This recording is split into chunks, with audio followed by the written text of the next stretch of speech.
Hello, and welcome to the Numismatic Minute. My name is David, and tonight I just thought we'd look at a few pieces from my currency collection. Again, this is just a few that I have pulled out. This isn't everything, but just some things that I thought I would go ahead and put on video. So here we go. These are in no real order, not just kind of we'll get older as we go, and perhaps with that, even more interesting. Here, just to display kind of modern bills and currency. This is a 2009 $2 note. You've seen these before, I am sure.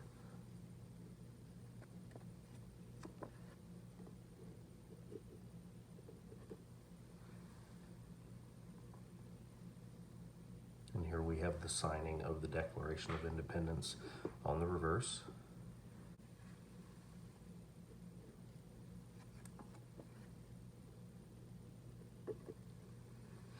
And next I have another $2 bill, but it's going to look a little bit different.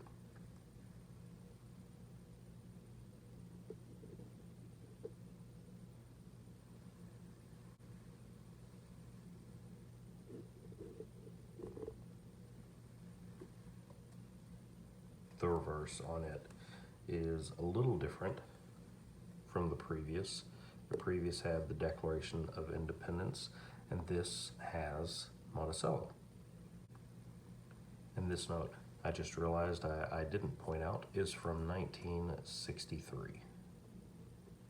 One last look at the front.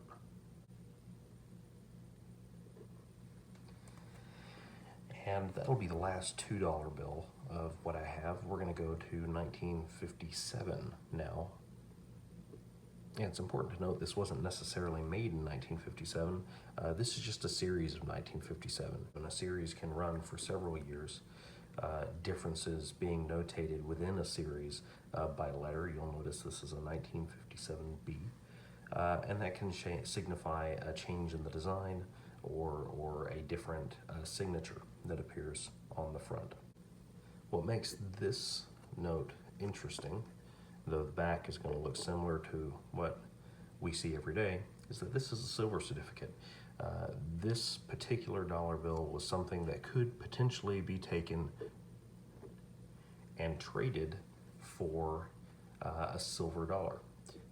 Not necessarily this one, with this one being a Morgan from 21, but it could very well have been one of these Morgans that you would have received had you traded it in for that silver dollar. If you had decided that you didn't want just a piece of paper, but that you wanted something tangible that had value rather than just paper, you could have done that, and you would have received a silver dollar in trade. Both of those things in 1957 was worth $1. The next piece is a little more interesting and has a story behind it. This is a $1 World War II Hawaii note. And this is from the series of 1935. But this wasn't printed in 35. This was printed during World War II. That's why the Hawaii is put on there. If you recall, in 1941, we had the bombing of Pearl Harbor, right? And there was potential for the Japanese. The real concern by the US government was that the Japanese may take over Hawaii. What if, during the war, they occupied Hawaii? And if they did that, they would seize all of Hawaii's assets and money. And in an effort to keep from Japan from spending that money to fund their war effort and them using our money against us, the decision was, why not print these bills with Hawaii on them so that if Hawaii was ever occupied, we would know in the rest of the states that that money was no good, that that money was being used by the Japanese. And it would be easy to identify that these bills should not be honored. And on the front, you'll notice Hawaii on the left and the right, and on the back, a slightly more obvious change. This was printed in bold print, or at least large bubble lettering, Hawaii on the back. So it would be easy to tell that we shouldn't honor these, that these could potentially be used to fund the war against us during World War II. So interesting piece of history, how the bill itself tells of what was going on at the time while it was being used, while it was in circulation. And this is a $1 bill that was minted, I guess minted isn't the word, but printed for a fairly short period of time. It's the series of 1934, and commonly is referred to as the blue one. That blue one did not stay on the $1 bill for terribly long. It was a short period of time. I believe it was less than 1 year. But the blue one that you see on the left-hand side didn't last too terribly long. And the back, when we flip it over, will look different than $1 bills that we are used to. Even from the 1935 series $1 bill, the Hawaii note that we just looked at, there's been a big change. This is commonly called a funny back note. Not just the blue one, but a broader series of note, I guess we'll call it, the funny backs, because they resembled monopoly money at the time, and that's why they were called the funny note. Interested to know when monopoly was made. Didn't have that question until just now, but now I'm curious. And though it's not a $1 bill, and it's not a fantastic example of one, I have another 1934 bill that goes along with this, also with the bold blue digit to signify it, and it's the $5 blue digit, which I think was interesting. I've got the idea that maybe I should collect a 1934 set and see if I can get a $20 blue digit as well, and kind of fill that out in that way. Since we're here, we'll flip the bill over and look at the back. Not in fantastic condition, but I just came across this by chance and was given the opportunity to pick it up, and I thought, why not? We'll go ahead and grab it while we can. Like I mentioned before about the blue one, how that was part of a larger series of funny back notes. This is a 1928 funny back note.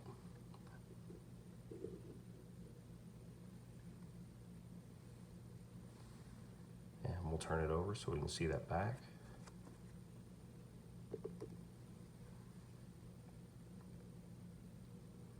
A little bit of staining, unfortunately, along the crease in the middle, but it is my example of a 1928 funny back note.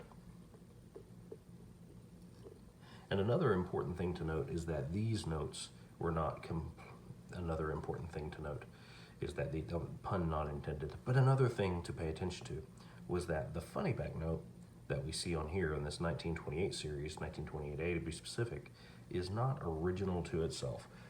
That back was gently borrowed from another kind of bill that was made previous to it. And we'll just compare those backs real quick to the next note, the last note that we'll look at today. If I pick up something else, we'll update the list as we go. But comparing what we see here to the next note we're going to look at.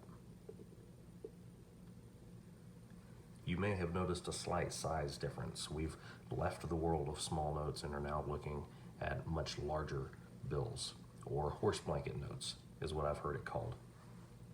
This would be the original funny back that the note that follows after it would borrow heavily from in its design. And you can see there in the middle in bold, the United States of America, $1. And now we'll flip it around to the front. This is the oldest bill that I have.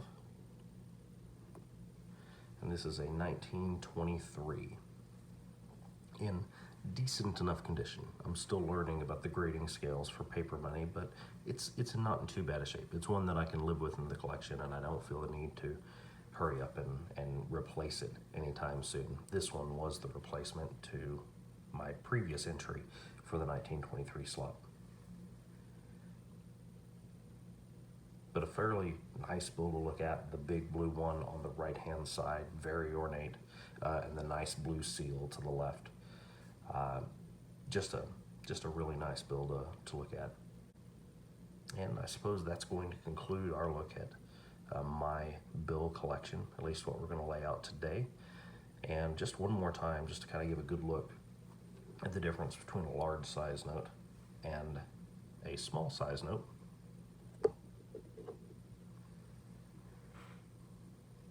Things were different in 1923, right? Your wallet had to be a lot larger than it is now for it to accommodate that size bill.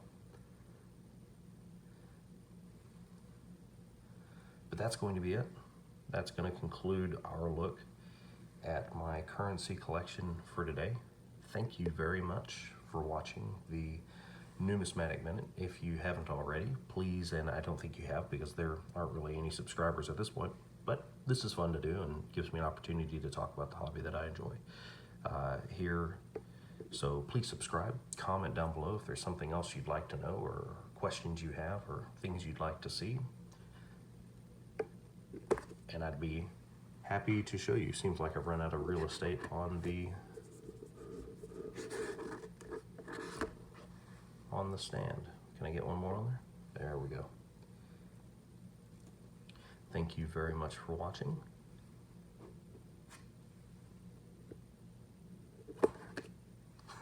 It's worth a try. Thank you very much for watching, and I'll see you next time.